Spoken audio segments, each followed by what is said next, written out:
So let me ask you this. This just not, since we kind of hit on it, I want to get your opinion. Faith, like, what do you think? Do you think faith is something that, do you think someone having faith in something is not a good approach to believing what you believe? Depends on how you define faith. Like, a lot of people define faith as like hope or trust. Those are fine. You can have hope in stuff or trust in a certain belief. You can trust based on evidence. That's fine. That's good.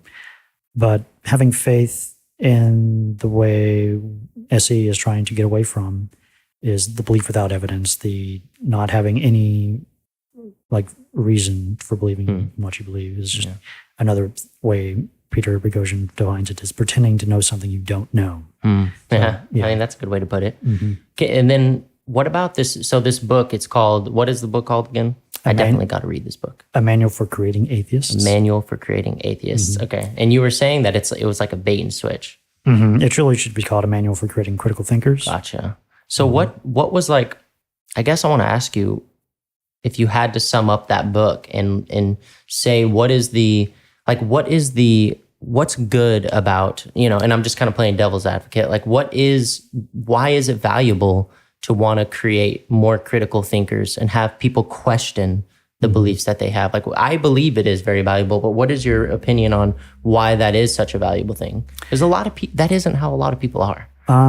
There's various reasons, but I think the main one for me is that we do not live alone on an island, and we live in a democracy. We live with other people, and our beliefs have consequences.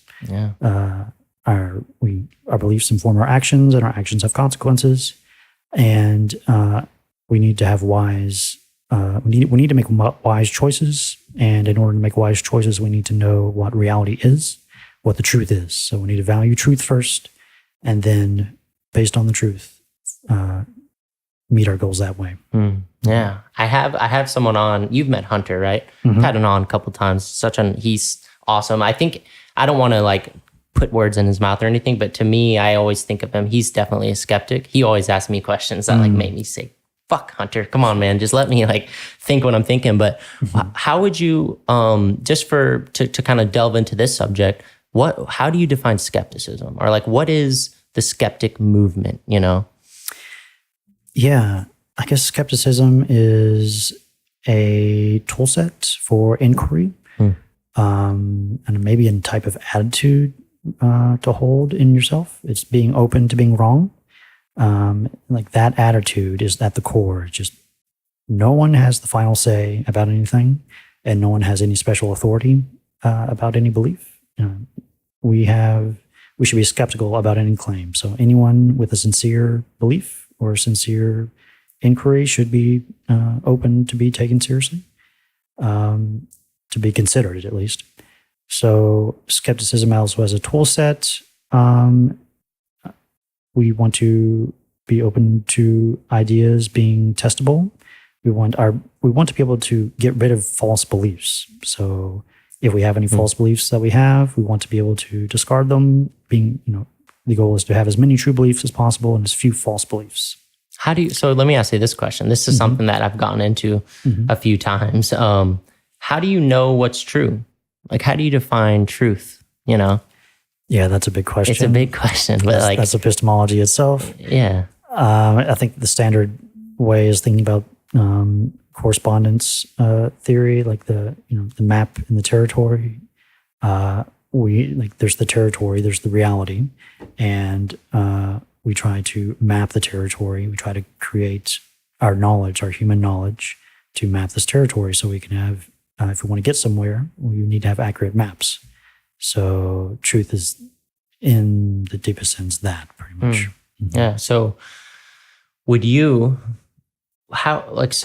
say that, I just did a podcast a couple episodes ago. That's why this is on my mind. It kind of fits in perfectly with what we're talking about. But would you say that, or how do you know when you are understanding reality, like your reality that you're living?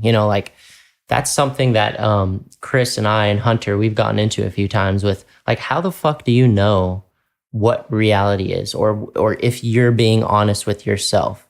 because I think I'm with you, and I think it is very important to be skeptical and question your beliefs and try to be more truthful and try to understand. But how do you know, like, because we have emotions, we have feelings that just completely can consume us really easily. How do you mitigate that? Like, how do you know when you are seeing reality for what it really is? You know, or how would you, just in your like personal opinion, you know? I don't think we can access reality perfectly. We are fallible. We have biases. We've evolved to have a lot of biases in us as humans. So I don't think we can have perfect knowledge. We can't have absolute truth. All we can have are provisional truths, small t truth. So, like a general way is empiricism. Having your beliefs be falsifiable, being able to test it. So if you have a belief, could you observe anything that would cause you to lower your confidence about that belief? Yeah. Is there a set of observations that you could encounter that would cause you to revise your confidence? Yeah.